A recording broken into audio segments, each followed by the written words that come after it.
So please join me in welcoming to the stage the remarkable Justin Ishbia and Jaques Clariond.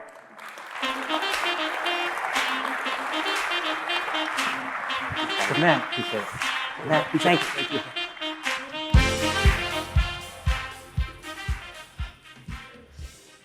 Welcome to Toronto. Excited to be here.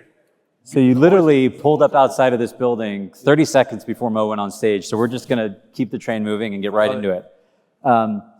So really excited to chat with you today. When I hear all those stats from Mo, especially the returns, most private equity firms that generate the type of returns that you've been able to generate and they have the kind of success you've been able to demonstrate, they tend to get really big. They raise bigger funds, they do bigger deals, and you've done the opposite, right? So even though you guys manage $9 billion of capital, you've really focused on this microcap segment. And it's because of that you've been coined on Forbes the Main Street billionaire. And I don't think any of that's an accident. And sitting at the core of Shore, I've heard you describe as a system. And the system is the star. So what is the system, and what does it mean? So for me, the system is, first of all, taking a step back. Private equity firms, I only know two ways to grow a private equity firm. Bigger deals or more deals. There's no third way. And in my experiences, almost everyone chose bigger deals. And those bigger deals led to bigger funds, and those large firms have been quite successful, create systems and processes that usually apply to the upper middle market or to even the bulge bracket. And so for sure, when I founded the firm, I said, how do we build something that lasts test of time, that is not reliant on any one person? I believe enterprise value is created by systems, not by individuals. We should be able to take one person out, put a new person in, and vice versa. And look, every person is amazing. And if we have great stars, we should say the system burns brighter with more stars. But our system is a very codified process. I believe you can't hold people accountable if you don't write down expectations. So we have a playbook. Literally everything we do is written down, and people can look at it and we measure against it. And so if you were a new hire to my organization, I would say, you're a new vice president. If you played football for the Kansas City Chiefs or Patrick Mahomes, they give you a playbook and they say, learn the plays. You can't go on the field until you know the plays. Same thing for our firm. There's literally thousands of pages, and we digitized it and made it more user-friendly over the number of years. But we say the system is the star. We have a process, a way of doing things. It allows us to go at volume. So over the last several years, we've deployed over $8 billion, but an average purchase price of $12 million. That can't be done unless you have systems and people. And last thing about the whole system, what I believe is, I'm a big believer in early career energy.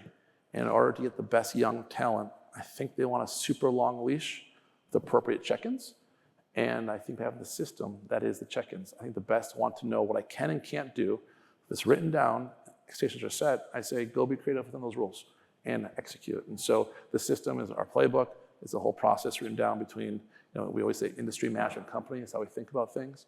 I don't know this. If we get the industry we want to invest in right, veterinary is one of our biggest sectors.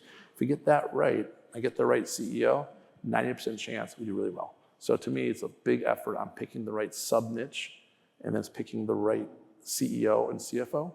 And over 80% of our CEOs are first-time CEOs. So we're betting on this early career energy, but putting a bear hug around them with board members and process. And a big part of the process, last part I would say, is different than most firms.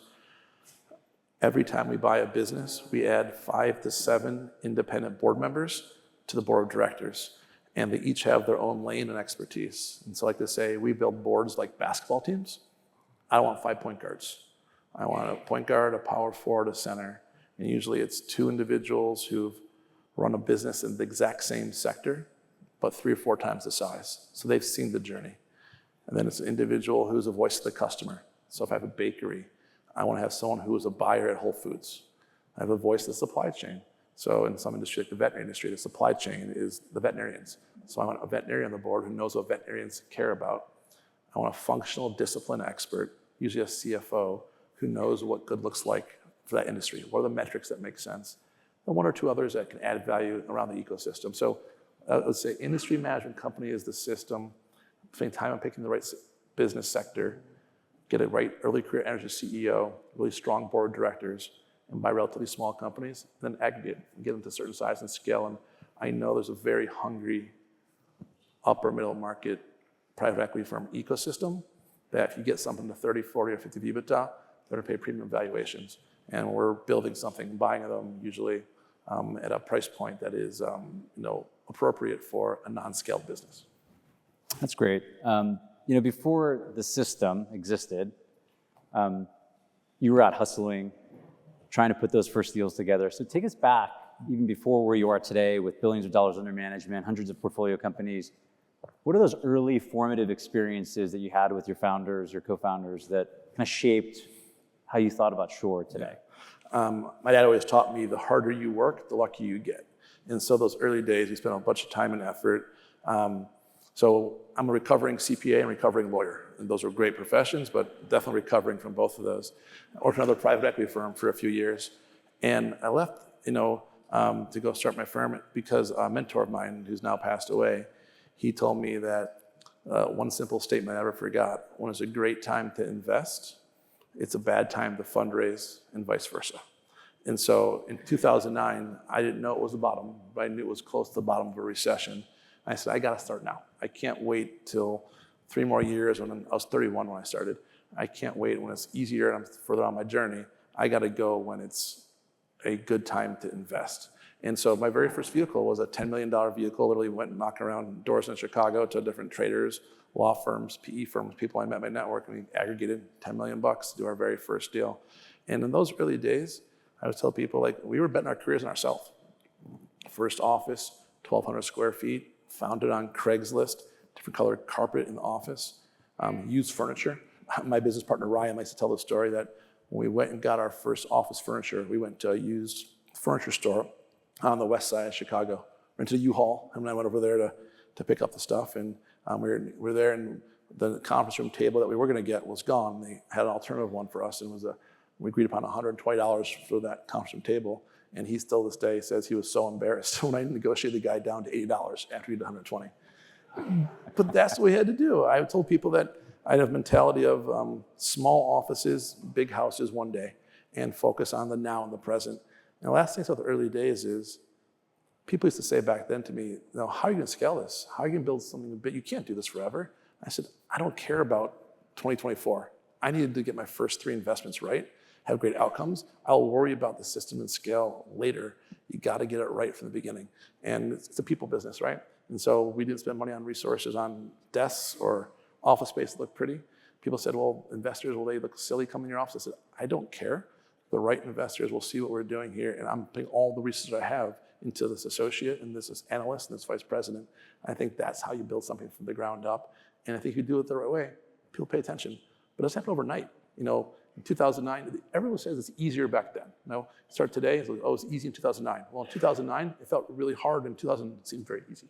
So I think you look back in time, and it's competitive, and it's an outcome-based world.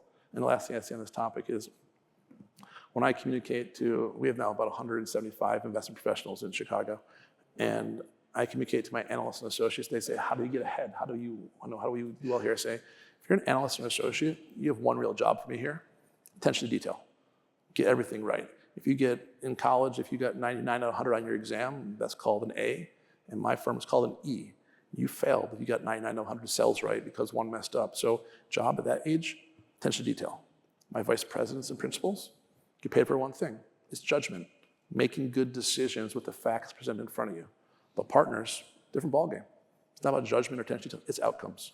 If you're an investor of mine, do you really care that we did all the right things, worked hard, and made the right calls, but we end up losing your money? No. To me, it's an outcomes-based world I'm investing in, and I love it because it's binary. People know what you look like, know what the outcomes were, and like sports, I love sports also, is that it's a results-oriented world, it's a scoreboard. When it's over, so my largest investor is Notre Dame, and they give us X dollars, and they can know in 2010 they gave X dollars to a lot of people, and they can see after the fact that Justin gave them back Y.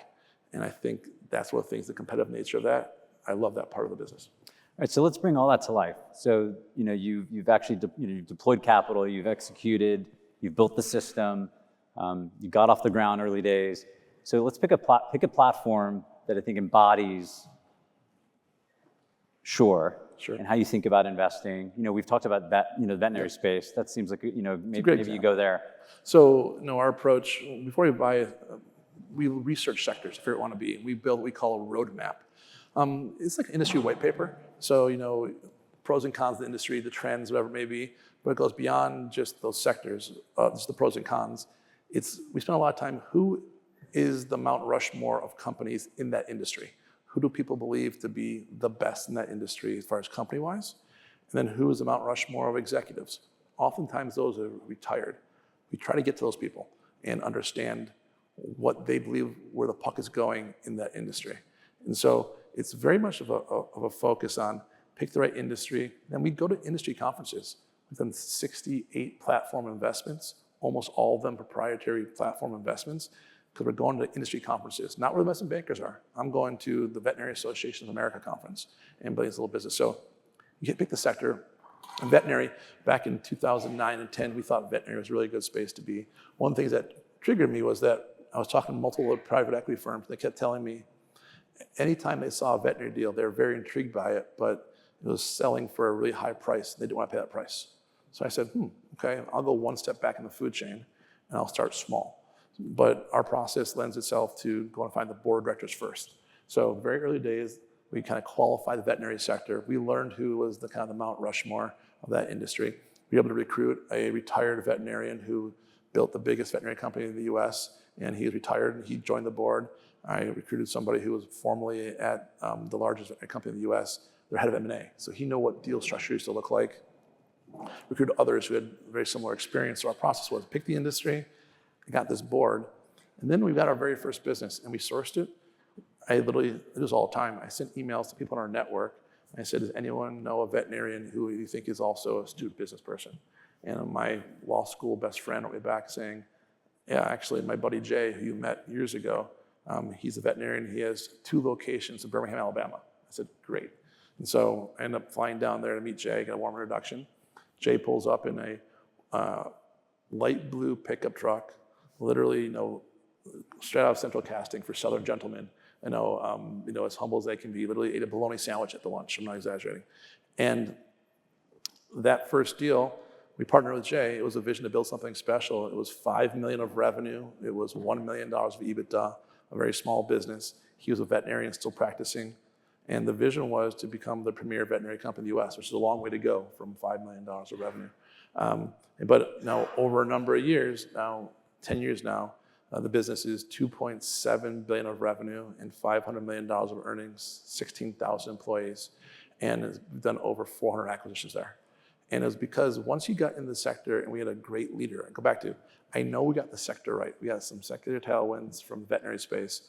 How many people in this room have a dog or a cat? A large part of this room has dog or cats. They're living 1.9 years longer than they did 10 years ago. The medicine is the humanization of pets. In the 80s, your dog or cat lived outside in the shed or in the downstairs. In the 90s, 2000s, they say that the dog or cat moved to the bedroom. Today, they say the dog sleeps in your bed. There are more animal homes in the US than there are children homes in the US, 79 million. So the demand is there. And so I love investing in sectors where the demand materially outstrips supply. And in that type of environment, I want to become the employer of choice. So that means the veterinary industry, I had to have veterinarians like us. They have to want to work here, and having a veterinarian CEO who's still the CEO to this day, 5 of revenue to 2.7 billion revenue, still the same CEO, because I think they would say he's a Pied Piper in the veterinary industry. So been a really special journey, been a great business. But I think it embodies how we think about things. Industry management company, back in early career, first time CEO, build a great board around it, do literally that situation, hundreds of acquisitions, systems and processes in place, and build a business that is attractive to the whole entire, I would say, macro environment. That's great. I think there's a British aristocracy saying that we board our children and we keep our dogs, which obviously is interesting given that space and the success you've had. We need to open a sector. We need to open something over in Britain, then I think. Yeah, that's great. I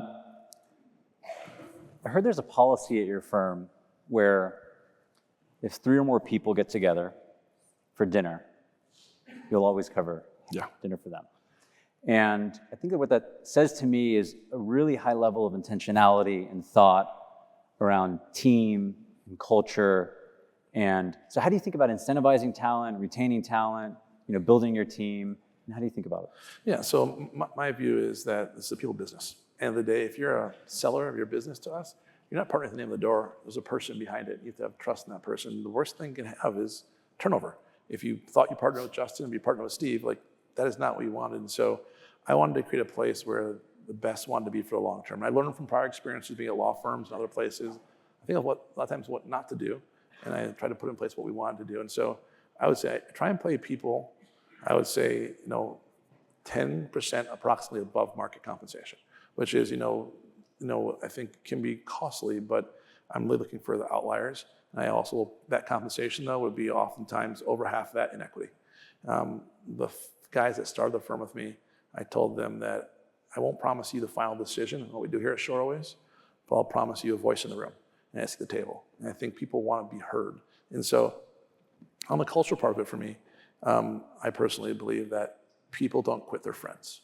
So if I pay you market or a little bit above market, you have equity upside, you like what you do and you're friends with people in the organization, you aren't going across the street for another $20,000 because someone pays you a little bit more. And so put a lot of different things in place around firm-wide events. I'm a big believer also in the spouses of our leaders, making sure they know who we are and they want to be around the table. In the following, we have like a couple times a year, senior leadership and spouse trip. Nothing diffuses a situation better when you have a hard day at work, you go home and you're complaining about your spouse. Your spouse goes, yeah, but they're good guys, right? And that just diffuses the situation right away of things that your mind starts going on a different path. And so we try and build an environment where the spouses know the people on a business level, on an intimate level. They have their own sort of outings and we encourage it.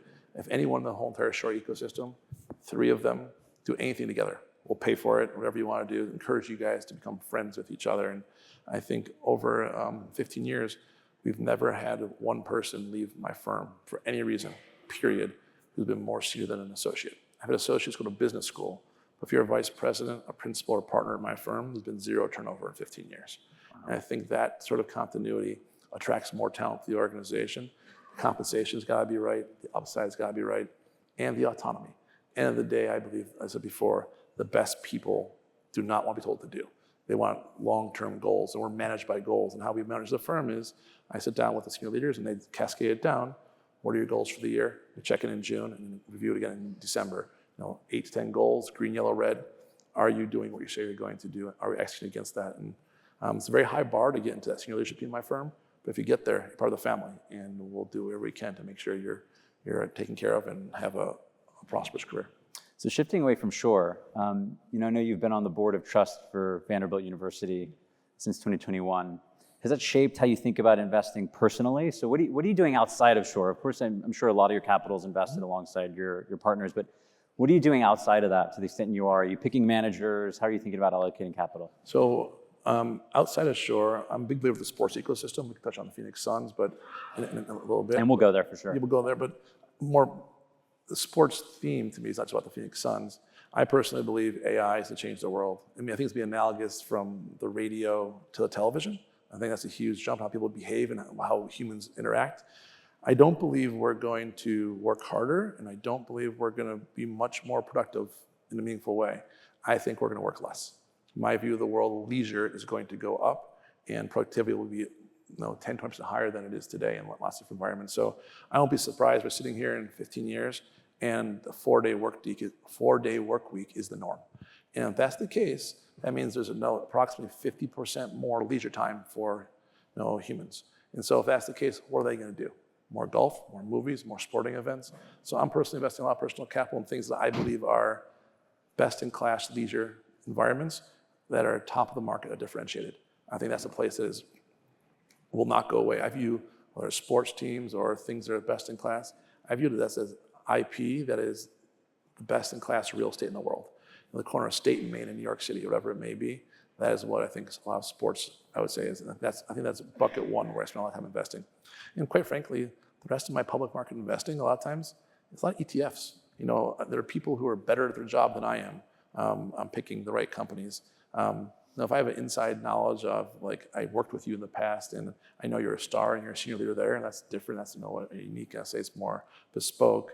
But I'm more of a believer, bet on the trend, and and then put most of the capital in things that I have more personal knowledge in directly. So I was watching a show literally last week. There's a great new show on Netflix called Starting Five. You've heard of the show. It's essentially, for those that don't know the show, it's following around 5 NBA stars. And there's a scene in, I don't know, 4th, 5th episode, LeBron James, Kevin Durant, Lakers versus the Suns. And in the background is you standing up, holding a drink, huge smile on your face. And the first thing I think of is owning an NBA team as fun as it looks? More fun. I mean, so I'll give you a little funny story. So I've been doing fantasy football since I've been like a kid. It's like you pick players and you go online and do it with your friends, your buddies. And so my brother and I, we're best friends. We partnered, we bought the team, about 18 months ago now or so. And the first season we owned it, it was probably like 11 o'clock on a Monday night. And I'm on the phone talking to my brother, laying in bed, my wife's next to me. And she's like, go to bed, it's late. I go, I'm talking about a trade. She goes, enough of your fantasy football, go to bed. And I go, no, this is a real person's life. We need to figure this one out right here. And so knowing what goes on and involved with it is a lot of fun. But at the end of the day, I believe sports ownership and leadership is so much fun, but we are not owners of the team. We are a steward of a community asset. And that's very different in my mind. There'll be someone after us. Hopefully my kids and my kids' kids want to do it also, but this is a community asset. And when we bought the team, we said 4 goals for our community. Number 1, has to create an amazing fan experience. End of the day, at its broadest level, sports is entertainment. You can take your dollars to the golf course, to the movie theater, or to a Suns game. We have to play an amazing fan experience, and winning in itself is not a strategy for that. Hopefully win every single time, but you can't win consecutively over 50 years. It's not be at the top level, obviously. So how do we have a great place where people want to go because it's entertaining for their families and for their peers? Number 2, great place to work. In order to have an amazing fan experience, the people who are there serving those clients must feel like they're really happy where they're working. When we bought the business, one of the first things we did the very first week, sent an email to all the employees and said, tell me 2 things that we should keep doing and 2 things we should stop doing. Very simple. Got 350 something responses. I read every single one of those and took down lists and made it coordinate. One of them was about coffee. It was such a simple fix. Simple win right out of the gate. Number 3, it must have a positive impact on the community. As I said, we're stewards of this community asset. We don't own this company. This is not a company we own in that way. And you can do so much good with the power of sports. And number 4, win championships. You'll unite your community. And I always remember about the winning part is that I live in Chicago, and the Cubs won the World Series in 2016. The game was in Cleveland. My wife and I were in Chicago and went to Wrigley Field after the game. There's a big scoreboard there kind of in the front, and everyone kind of celebrated around there. When I was walking home with her that night, we walked by right field, and there was a gentleman probably in his upper 50s or 60s, and he had a piece of chalk and wrote on the wall, "Dad, I told you one day." And I still got choked up even thinking about it. That's the connection between people and sports. It's what you do with your mom, your dad, your sibling, your best friend. Unfortunately, today there's somebody in Phoenix who's having a bad day. I don't know what it is. They lost their job or someone's sick in their life. And if we can create a ray of hope and create a way to take 3 hours away from their mind to make it something they're proud of and excited about, that's what it's about for us. And so I love the platform of sports, and it is the most fun thing we do day in, day out. And also, the best part, other than you, no one asks about short capital anymore, which is kind of fun. I'll help the Phoenix Suns. That's great.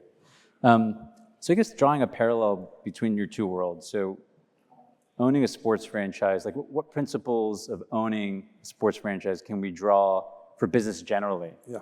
And then maybe a second question is, if there's something that really surprised you about the NBA and something that, a little nugget that you've been exposed to or something that it was just not what you were expecting. Yeah. So on the principle side, I say 2 very broad buckets, and they aren't super unique, but I'll say one, people, right? You have to invest in people, and the best people want long leashes. And I think the best people, if you align their incentives, let them go, things go really well. Now, in business and in sports, what's different is in my day job, if I recruit you to become my CFO of my companies, 99 out of 100 times, you're gonna be healthy and you're gonna go to work the next day.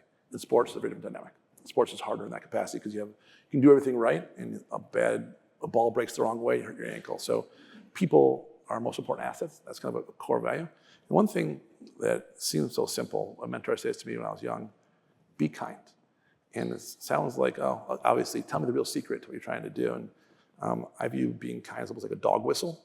You can't hear it when you're young. You're 20, 25, 30, and someone says, no, one of the secrets to business is be kind. It's a dog whistle. You can't hear it. But one day you get to a spot, you go, actually being kind is the way you do excel for the long term. You surround yourself with the best people, and you're kind. I do believe it comes back to you. You're not kind because it comes back to you. You're kind because it's the right thing to do. And I think that's how at least we try to live our life at our firm and across sports as well. On the story sides, it's been a lot of fun over a bunch of different aspects, but I was surprised by how collaborative the 30 owners in the league are with each other off the court. On the court, it's fierce competition, draft picks and trades, and that's fierce. But off the court, as a whole, we are a group competing against others for entertainment dollars, and we're really trying to help each other in different ways. And tell me what's worked well for your fans in this experience. Oh, Steve Ballmer's built a brand new stadium in Los Angeles after the first game. It's a beautiful stadium. What can I learn from him? And people are extremely open about helping each other. I think family offices have a very similar view. I think family offices are very collaborative, and we can all win together. I think pro sports, at least from my experiences, more so than I thought. We can all win together, and we can all raise the bar by learning from each other. So that's how I think about it. So maybe you can give us some insight, more broadly speaking, about owning sports franchises as an asset class, right? There's this institutionalization. The NFL is now allowing private equity ownership, although they've limited it to a very select number of folks. But folks like Arctos, who many of the folks in the room are actually investors in, focused on that as an asset class, right? When you think about sports franchises, there were pleasure assets or hobby for folks that had the balance sheet to do that. But now they're really institutionalizing and becoming an asset class. Like, how do you think about the asset class more broadly and allocating capital? It's a shift from a cottage industry to a sophisticated institutional business. And that's what's changed over the last 15 years. 15 years ago, most sports owners, their pro sports team was oftentimes their second, third, or fourth most valuable asset. In 2005, for example, the Detroit Pistons, my hometown, was worth $300 million. Many people owned businesses that were much more valuable than that. So where would you put your best people for your fourth most valuable asset? At your basketball team, or would you put it in your day job? So I think what's changed is in that period of time, you have a material shift from recognizing this is an important, fun cottage industry to now it's I think a talent war. And I think people are putting their best talent. People work in this industry on the talent side because they love the sport, and we're taking lower compensation. I think what's happening now is you're having higher compensation, you're attracting more talent, and people are starting to replicate equity in certain ways, and phantom equity in certain ways that I think will attract best-in-class talent. So my view of the asset class is kind of, in its early days. I personally believe that there's going to be a bifurcation. There's going to be the elite brands, NBA, NFL, Major League Baseball, and there's going to be a wide gap from the next. And people ask me all the time, would you invest in this or that? I always tell them, if talent in the league is important, it better have a national TV contract. Without a national TV contract, it is really hard to make money in pro sports. And you have to also remember, you have to have a national TV contract, but you also have the ability to take mind share away. At least in the US, most, I call it metropolitan cities, have an NFL team, an NHL team, Major League Baseball team, NBA team, and usually within an hour or two drive, college football, college basketball, MLS team, maybe even WNBA. In order to have a sport crack that top 7 or 8, to have really your attention, how many teams can you love? You can only love so much and have your heart and soul into so many things at once. And I think that is why I believe that is going to be more and more bifurcation to have and have nots in sports.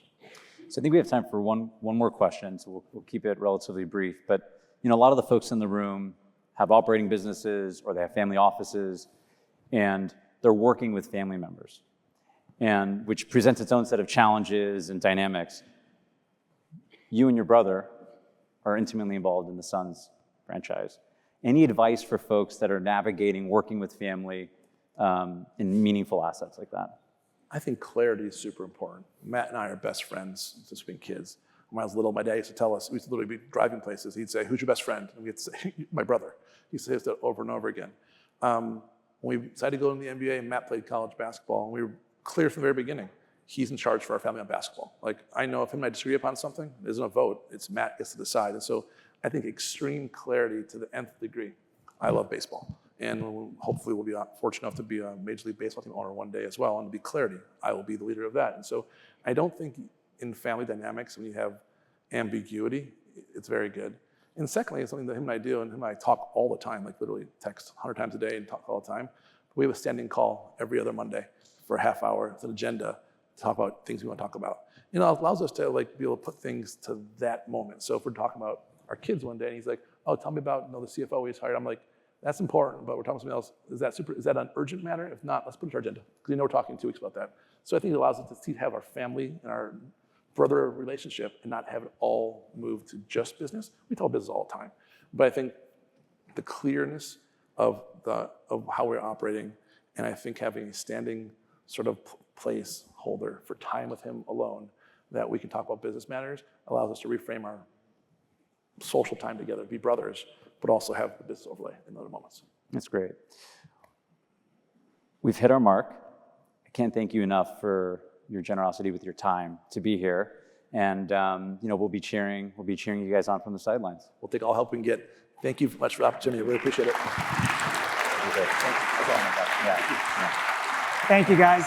That was an amazing conversation. Justin, you figured out professional sports and investing while I'm still trying to figure out fantasy football. But really appreciate you coming and sharing some of your playbook with us. Thank you so much. This was great. Thank you. Thank you.